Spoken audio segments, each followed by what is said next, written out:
cornices. You need to be aware of them, and as far as the fact that the trail on the map will come right along this ridge. Wherever there's an overhang, this is called a cornice, wherever there's an overhang, you want to stay back from it, obviously, because you could be just the right amount of weight to cause that thing to trigger and fall. So technically, you do not want to be even here.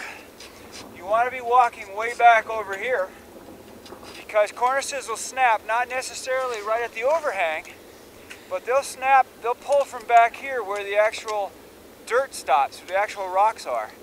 So I'm going to walk right up through here, and I suggest you do too.